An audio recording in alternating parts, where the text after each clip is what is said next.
Saúdo os irmãos com a paz do Senhor, amém? Vamos orar para a gente iniciar a nossa aula de hoje. Senhor, nosso Deus e nosso Pai, nós queremos te agradecer, Deus, por estarmos mais uma vez reunidos para estudar a sua palavra, por estarmos mais uma vez, Deus, reunidos, iniciando um novo trimestre, Deus, novos ensinamentos, novas lições, Senhor, mas tudo baseado na tua palavra, baseado na Bíblia, meu Deus. Nós pedimos que o teu Espírito Santo esteja conosco, nos ensinando, nos conduzindo, meu Pai, porque sem ti nós não podemos fazer nada, meu Deus. Pedimos que o Senhor venha renovar a nossa mente, que o Senhor venha nos dar amadurecimento espiritual, que o Senhor trabalhe nas nossas vidas, nos nossos corações, que o Senhor aumente e fortaleça a nossa fé, em nome de Jesus. Repreenda, meu Deus, todo o levante do inimigo contra as nossas vidas, que o Senhor nos abençoe, meu Pai, e nos fortaleça para a honra e glória do teu nome. Amém. Aleluias. Hoje nós vamos iniciar uma nova revista, né? Esse novo trimestre. E o título da nova revista é Em Defesa da Fé Cristã, combatendo as antigas heresias que se apresentam com uma nova aparência. E a palavra de Deus diz que a verdade, ela liberta. Por isso que é tão importante nós estudarmos a palavra de Deus. Por isso que é tão importante nós aprendermos com a escola bíblica dominical, porque são estudos preparados, né, por teólogos, por pessoas que estudaram, que gastaram tempo preparando, pesquisando, para que a gente possa aprender, crescer e amadurecer. E ter a nossa mente renovada através da palavra de Deus. Então, esse trimestre que nós vamos falar sobre esse tema tão importante, né? Serão muitos assuntos relevantes, muitos assuntos importantes, e então que os irmãos eles estejam, né, conosco todas as aulas, assistindo. As aulas são gravadas, né? Isso já é uma facilidade. Você pode assistir uma vez, duas vezes, quantas vezes quiser e precisar, né, para poder aprender melhor, para poder consolidar, né, esse ensinamento no coração dos irmãos. E a primeira lição desse trimestre, que é a de hoje, o título dela é Quando as heresias ameaçam a unidade da igreja. Nós vamos fazer a leitura bíblica que está em 3 passagens diferentes. Primeiro, Atos, capítulo 20, do versículos 28 ao 31, que diz assim: Olhai, pois, por vós e por todo o rebanho, sobre que o Espírito Santo vos constituiu bispos para apacentardes a igreja de Deus, que ele resgatou com seu próprio sangue. Porque eu sei isto, que depois da minha partida entrarão no meio de vós lobos cruéis, que não perdoarão o rebanho. E que dentre vós mesmos se levantarão homens que falarão coisas perversas para atraírem os discípulos após si.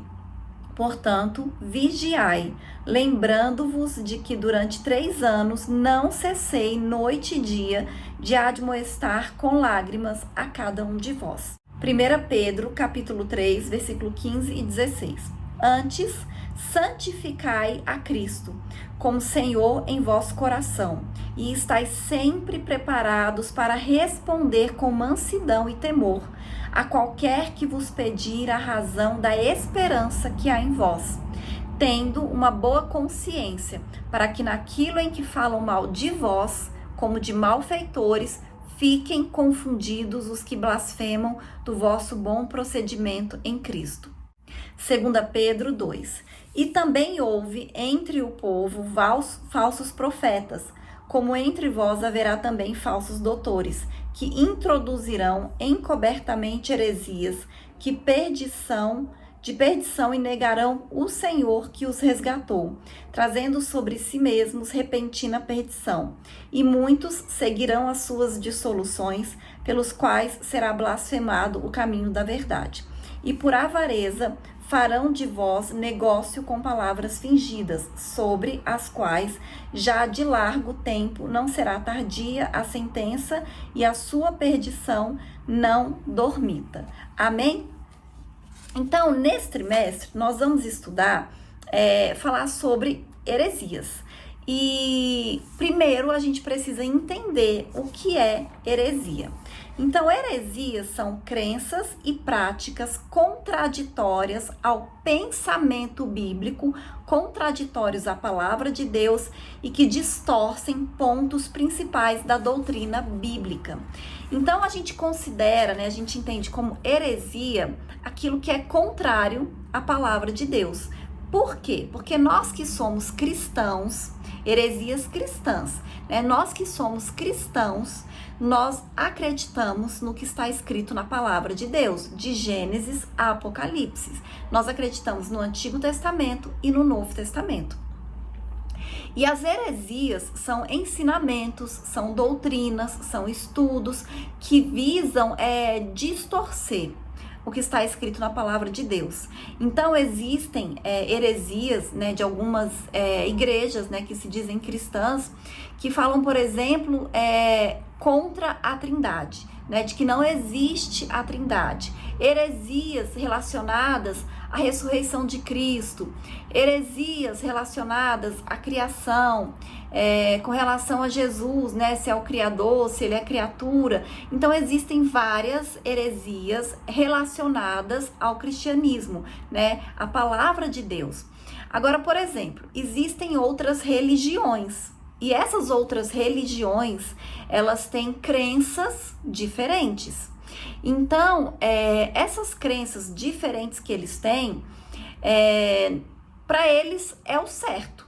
Apesar de nós acreditarmos e entendermos que a palavra de Deus, ela é a verdade, essas outras religiões, elas acreditam em outras coisas. Então, a heresia que nós vamos falar são as heresias relacionadas ao cristianismo, porque nós somos cristãos, Porque se a gente for olhar para outras religiões, comparando com a Bíblia e com a palavra de Deus, aí a gente vai ver muitas heresias, amém? Então, a palavra de Deus lá em Eclesiastes, ela diz assim, que não existe nada de novo debaixo do sol, que as coisas elas só se repetem. Então, nos nossos dias de hoje, nós temos que estar atentos, porque são heresias antigas, mas que com uma roupa nova, adaptadas para os nossos dias de hoje, adaptadas para a nossa atualidade. Então, é importante nós conhecermos a verdade, é importante nós conhecermos a palavra de Deus, para a gente não ser enganado por nenhum tipo de doutrina, por nenhum tipo de heresia contrário à palavra do Senhor. Amém? O primeiro tópico da lição diz assim, as ameaças dos lobos vorazes. O primeiro subitem diz, os cuidados pastorais. Nós fizemos a leitura de Atos, capítulo 20, versículo 28 e 29. No versículo 17, ele usa a palavra anciãos, mas agora, nessa passagem que nós lemos, esses mesmos anciãos, eles são chamados de bispos. E diz que eles foram constituídos pelo Espírito Santo para apacentar a igreja que é de Deus. E isso mostra que tanto os anciãos quanto os bispos são pastores. Por quê? Porque a função primordial do pastor é o quê? Alimentar, guiar e proteger o rebanho do Senhor. E a igreja, ela é o rebanho de Deus, São aquelas pessoas que o Senhor Jesus comprou, que ele pagou o preço, que aceitaram Jesus como Salvador. Estes são as ovelhas do rebanho do Senhor. E o Novo Testamento, ele usa essa metáfora ao tratar o relacionamento entre o pastor e o rebanho na igreja. Então, faz essa referência, Pastor, ovelha, rebanho, lobo, que é o inimigo, que vem para tragar, que vem para destruir, que vem para tentar tirar as ovelhas do rebanho do Senhor do aprisco, porque o aprisco, ali onde eles estão no rebanho, junto com o pastor, é um lugar seguro, é um lugar onde eles são protegidos, e o pastor tem essa função. Então, a figura do pastor, a figura dos obreiros, a figura dos mestres, é uma figura muitíssimo importante, porque eles são os responsáveis por ensinar a verdade que vai proteger o rebanho de Deus das heresias de Satanás, das mentiras que Satanás tem contado ao longo de toda a história da igreja, porque o diabo ele não descansa, o diabo ele está trabalhando ininterruptamente, né? Então ele está sempre tentando tragar, tentando pegar as ovelhas, tentando afastar as pessoas do caminho do Senhor, da congregação. Então é importante nós estarmos unidos e reunidos como igreja, né? Nós temos um pastor, nós temos pessoas que nos ensinem a verdade, que orem pelas nossas vidas, que nos proteja, que nos guarde, né? Porque o Senhor faz isso, mas Ele usa pessoas aqui na terra com essa missão também. Próximo subitem diz assim: depois da minha partida. Então, no versículo 29, que nós lemos em Atos 20, o apóstolo, ele usa essa expressão como uma palavra profética, não apenas se referindo aos hereges que iriam se levantar após a sua morte, mas ao longo de toda a história da igreja, né? Ao avanço da igreja até os nossos dias de hoje. Então, é um alerta para nós também. E aí, Paulo, ele usa uma metáfora, né? Ele chama os falsos doutrinadores de lobos cruéis ou lobos vorazes. Então, sempre fazendo essa referência a rebanho, a pastora, a ovelha, lobos, né, que devoram as ovelhas. E o apóstolo Pedro também, depois de ensinar que o Espírito Santo inspirou os profetas do Antigo Testamento, ele mostrou que a presença do verdadeiro ensino nem sempre é suficiente para impedir a existência de falsos profetas e de falsos ensinos, mas o verdadeiro ensino nos protege. Então, desde aquela época, já existiam falsos doutrinadores. Quando a gente lê as cartas, a gente vai perceber isso, porque eles fazem alertas com relação aos falsos mestres, aos falsos doutrinadores, aos falsos profetas. Então, naquela época, desde o iniciozinho da igreja, já existiam os falsos mestres, falsos doutores e falsos profetas. Então, nós precisamos estar atentos, porque, como eu disse, não existe nada de novo debaixo do sol. Então, os falsos sempre existiram e vão existir até a volta de Jesus. E o próximo subitem diz assim: a origem dos falsos mestres. 2 pontos surpreendentes nessa parte do discurso, né, no versículo 30, nos chamam a atenção. Primeiro, os lobos vorazes surgiram dentro da própria igreja, que ele diz, dentre vós mesmos, e segundo, se levantarão homens que falarão coisas perversas para atraírem os discípulos após si. Amém? Então, os discípulos deles ainda estão por aí, dessas pessoas, né? Desses falsos mestres que se iniciaram lá no início da igreja, né? Então, eles existem até hoje. E entre eles estão os que se posicionam acima das escrituras, os quais, sem o menor pudor espiritual, usam as suas redes sociais, a sua influência para dizer que estão corrigindo a Bíblia e distorcer abertamente os profetas do período apostólico, né? Os profetas bíblicos. E essas pessoas, muitas vezes, elas não querem seguidores, muitas vezes não, sempre, elas não querem seguidores para Cristo, elas querem seguidores para elas mesmas, elas querem ser seguidas, elas querem ser conhecidas, elas não querem fazer o evangelho conhecido, a Cristo conhecido, elas querem ser conhecidas. Então nós temos que ter muito cuidado com essas pessoas, nós temos que estar atentos a esse tipo de ensino, porque essas pessoas, elas consideram os seus discursos modernos e a mensagem da Bíblia desatualizada, ou seja, eles se consideram acima da Bíblia, acima da palavra de Deus. E aí eles querem oferecer um novo evangelho. E principalmente com os nossos dias de hoje, a gente tem que ter cuidado, porque até com relação a esse meio gospel, né, que tá tão na moda, muitos pastores, muitas pregações, muitos vídeos, muitos ensinamentos na internet, porque a maioria das pessoas, elas querem monetizar.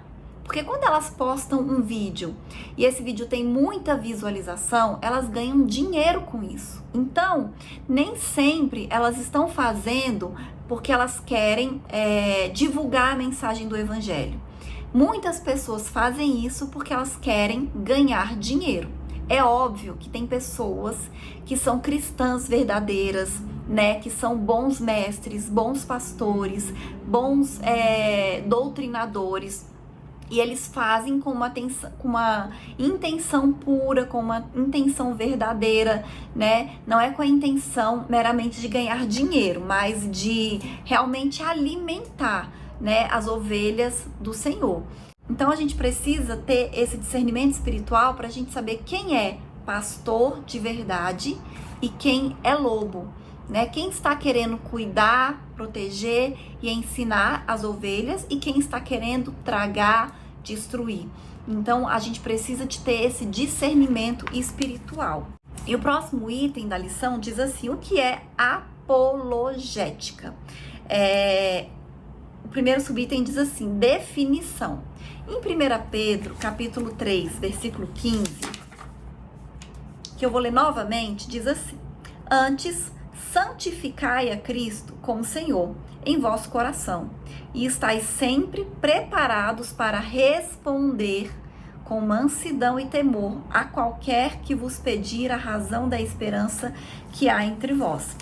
Então, a apologética cristã é a defesa lógica, racional da fé cristã e de suas práticas doutrinárias. Então, o termo vem do substantivo grego apologia, que literalmente significa defesa, resposta. O termo grego traduzido por responder em preparados para responder com mansidão, em 1 Pedro 3,15 é apologia, numa tradução literal é sempre preparados para uma defesa. A versão bíblica, chamada de Nova Versão Transformadora, emprega o verbo explicar assim: sempre preparados para explicá-la. A apologética mostra que o cristianismo ele é racional. Os dados da revelação podem ser explicados de maneira metódica e sistemática, portanto, é aceitável. Jesus disse que devemos amar a Deus de todo o nosso coração, de todo o nosso entendimento. E isso ensina que devemos amar a Deus por completo, com o corpo, com as emoções e com o intelecto. E a gente sabe que é importante nós conhecermos a palavra de Deus e nós sermos guiados pelo Espírito Santo de Deus para que a gente possa, em algumas situações, em algumas ocasiões, responder quando nós formos questionados a respeito de alguma coisa da palavra de Deus. É óbvio que muitas pessoas, elas não questionam porque elas querem entender, porque elas querem aprender. Assim como era na época de Cristo, muitas pessoas questionam simplesmente por questionar, porque elas duvidam e elas querem colocar você numa situação complicada, acham que vão colocar você numa situação complicada. Então, essas pessoas, esses fariseus que existiam na época de Jesus, eles continuam existindo nos nossos dias de hoje. E como Cristo, né, tinha sabedoria para responder, a gente precisa ter essa sabedoria também, que vem principalmente do Espírito Santo de Deus, mas também do conhecimento que nós temos da palavra de Deus. Por isso que é importante a gente estudar a palavra de Deus, a gente ler, a gente conhecer. Amém? E o próximo subitem diz assim: a que defesa Pedro se refere? Então, existem pessoas que argumentam essa defesa seja uma resposta a uma acusação, visto que essa mesma palavra apologia aparece nesse sentido no Novo Testamento como defesa de uma acusação tanto formal como informal. O Novo Testamento, o Antigo Testamento, eles não foram escritos em português.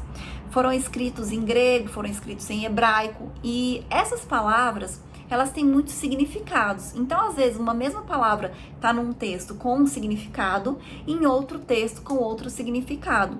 E é por isso que, assim, os estudiosos, eles ficam procurando qual é o significado que se encaixa melhor naquele texto ali e naquele contexto. É por isso que a Bíblia, a gente não lê ela fora do contexto. Você tirar o texto do contexto, a gente lê o texto dentro do contexto, né? O que realmente o Senhor estava querendo dizer ali através daquela palavra, através daquele versículo, né? Todo um contexto. E aí o versículo 16 fala do bom testemunho cristão que serve para provar a inconsistência das acusações contra os crentes. Mas não parece ser esse caso, porque a defesa, resposta ou explicação nessa passagem é sobre a razão da fé dos cristãos. E isso diz respeito à doutrina cristã.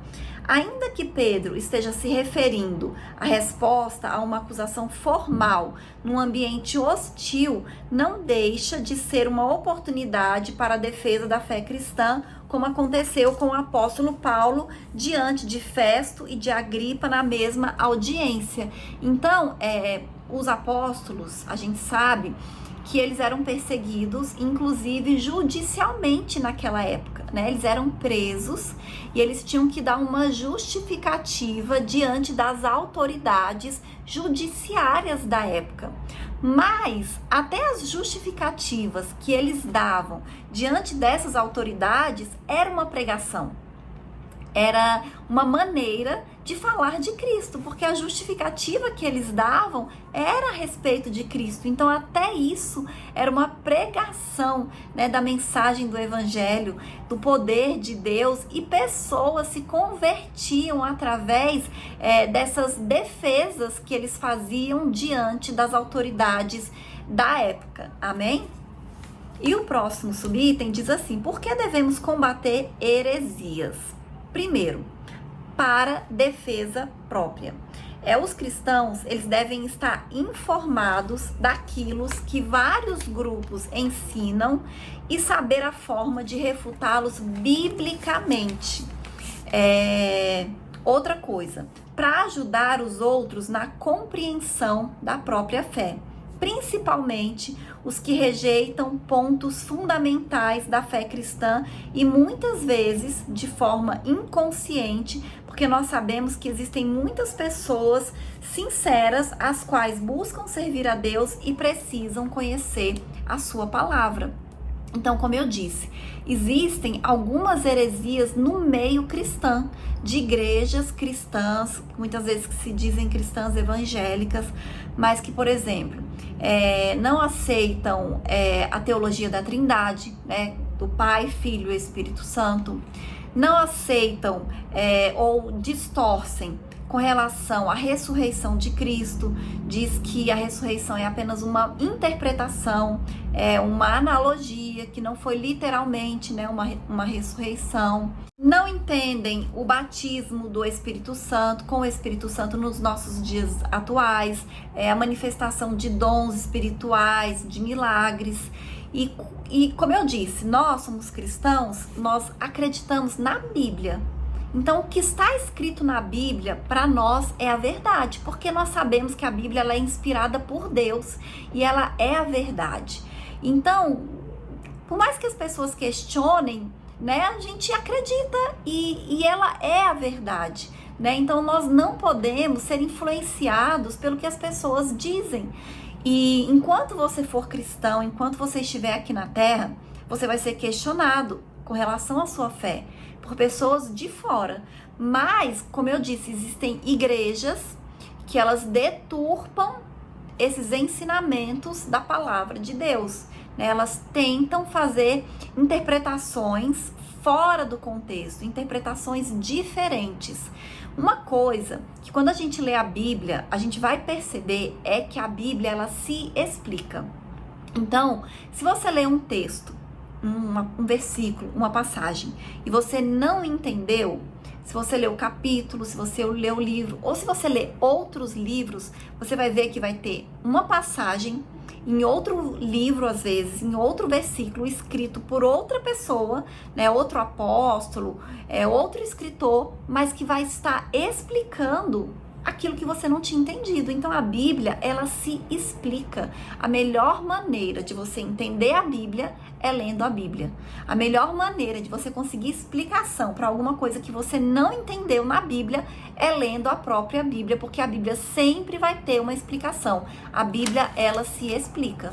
E aí, com relação a essas divergências, né, essas diferenças de entendimentos doutrinários e até teológicos, uma coisa que também é muito importante é que a gente tenha respeito, porque a palavra de Deus diz que a gente tem que amar o próximo, que a gente tem que ensinar com amor, com sabedoria. Então, quando uma pessoa vier, né, com uma heresia, nós não podemos tratar a pessoa de uma maneira ruim. Nós precisamos falar a nossa fé, explicar a palavra de Deus com respeito, com amor, como se você estivesse explicando para uma pessoa da sua família, uma pessoa que você ama, que você tem bastante consideração. Porque às vezes a pessoa, ela acredita nessas heresias porque ela foi enganada, né? Uma pessoa que ela confiava falou para ela que é assim e ela acredita nisso. Então nós temos que ter paciência, nós temos que ter respeito, nós temos que ter amor, mas nós temos que falar a verdade. Amém? E o próximo tópico diz assim: o que são heresias? Seitas e heresias. Então a palavra airesis no Novo Testamento grego é traduzido como seita. E heresias, então são duas, uma palavra que tem dois significados, como eu disse, né? Às vezes a palavra tem vários significados. Até no português, quando você pega uma palavra, você vê que às vezes tem sinônimos, né? Sinônimos não, tem mais de um significado, né? Pode usar para mais de uma situação, para mais de uma ocasião. Então, é seita e heresias. É verdade que o cristianismo também, no começo, ele foi chamado de uma seita, mas por pessoas que não eram cristãs, como os judeus, né? Porque Jesus, ele era judeu. No Antigo Testamento, a gente vai ler e vai ver que todas aquelas pessoas ali, elas eram judeus. E no início da igreja, o cristianismo era considerado uma seita pelos judeus e pelas outras religiões que existiam na época. Então, as pessoas que não conheciam o evangelho e que se opunham a ele, chamavam o cristianismo de seita, como o apóstolo Paulo, antes dele se converter, né? Antes dele ter um encontro com Jesus. Ele também acreditava que o cristianismo era uma seita, até que ele teve um encontro com Jesus, os seus olhos foram abertos, ele descobriu que a mensagem do evangelho é a verdade, né? A mensagem da salvação, de que Cristo nos ama, de que ele morreu por nós para nos salvar pelos nossos pecados. Amém? E aí o próximo subitem diz assim: aireses no Novo Testamento. Então esse vocábulo aparece com o sentido de partido, espírito sectário, e nem sempre representa uma ruptura com o sistema convencional de determinada comunidade. Por exemplo, os saduceus e os fariseus eram seitas que formavam facções dentro do próprio judaísmo. Então, dentro de uma religião pode ter seitas, que é o que eu falei, né? Às vezes, dentro do cristianismo, tem denominações que distorcem a palavra de Deus e elas são consideradas como seitas e como heresias. Então, o apóstolo Paulo, ele adverte que não haja no seio da igreja essas divisões e condena as inovações doutrinárias que causam divisão ou dissensão. Então, é tudo uma questão assim realmente de conhecer a palavra de Deus, de ser guiado pelo Espírito Santo de Deus, né? Porque quando a gente tem intimidade com o Senhor, quando a gente tem intimidade com o Espírito Santo, quando a gente ora, quando a gente busca, o Senhor, ele não vai permitir que a gente fique no engano. Então, inclusive as pessoas que estão nessas seitas, quando elas buscam a Deus, quando elas têm mais intimidade com o Senhor, elas começam a perceber que está errado, né? Que não é desse jeito, que não é correto. Foi assim que surgiu a igreja evangélica protestante. Por quê? Só existia a igreja católica. E aí eles começaram com várias heresias naquela época, né? Vendendo indulgências, vendendo o direito das pessoas à salvação, né? Delas não irem pro, chamam de purgatório, delas conseguirem a salvação. Então eles tinham que pagar. Então quem tinha dinheiro conseguia comprar, quem não tinha não conseguia e ficava nessa angústia, às vezes achando que ia pro inferno ou que ia ficar mais tempo ali no purgatório porque não tinha dinheiro para pagar por isso. E isso é uma heresia, porque não é isso que a palavra de Deus ensina. Então, os reformadores, né, Martinho Lutero e outros, eles vieram contra esses ensinamentos, né, mostrando realmente a palavra de Deus, que está escrito na Bíblia, que está escrito a palavra de Deus. E foi daí que surgiu a igreja cristã, protestante, evangélica, né? E hoje tem várias denominações e dentro da igreja evangélica de hoje existem seitas, existem algumas denominações que pregam algumas heresias, né? Que não está de acordo com a palavra de Deus, que agora a gente já entende isso, que é heresia, algo que está contrário, que não está de acordo com a palavra de Deus, né? Com os ensinos cristãos, amém? E o próximo subitem diz assim, heresias de perdição, que está lá em 2 Pedro, capítulo 2, versículo 1, que nós lemos. Então, é nessa passagem que a hereses apresenta o sentido de erro doutrinário, como a heresia propriamente dita no campo teológico que nós conhecemos hoje. As heresias distorcem os pontos principais da doutrina cristã, no que diz respeito a Deus, Trindade, o Senhor Jesus Cristo, o Espírito Santo, né? No que diz respeito também ao ser humano, a natureza, o pecado, a salvação, com relação à origem e destino, aos anjos, à igreja, às escrituras sagradas. E o mais grave erro é quando diz respeito à divindade e interfere na salvação, pois não existe salvação sem Cristo. Amém? Então, nesse trimestre, é isso que nós vamos estudar, né? Essa questão toda, e vamos estudar mais detalhadamente, vai ter muitos tópicos, muitos temas, e eu vou ler a conclusão que diz assim: os apóstolos responderam aos opositores da fé cristã e lançaram a base da nossa teologia. Todos os escritos do Novo Testamento mostram essa luta acirrada contra as falsas doutrinas. É, pois, tarefa da igreja atual batalhar pela fé que uma vez foi dada aos santos. Finalizamos com a seguinte pergunta para reflexão: estamos a fazer pela verdade o que esses agentes da heresia fazem pela mentira? Amém? Então, é uma palavra realmente para a gente refletir, né? O que será que nós estamos fazendo? E com base nessa aula de hoje, eu acho que fica bem claro para nós, né, a importância da gente conhecer a palavra de Deus, a importância da gente ir para a igreja, ouvir as pregações, a importância da gente ler a Bíblia em casa mesmo e estudar e refletir e meditar na palavra de Deus, a importância da gente participar, da gente assistir à escola bíblica dominical, porque é através do conhecimento da palavra de Deus que nós vamos nos guardar, né, com relação a esses falsos ensinos, né, que querem nos afastar da verdade, nos afastar do Senhor e até impedir, às vezes, né, a nossa salvação. Amém? Ou da gente viver os melhores dias nessa terra, né? Aquilo que Deus realmente tem para nós. Amém? E essa é a lição de hoje. Até a próxima aula, em nome de Jesus.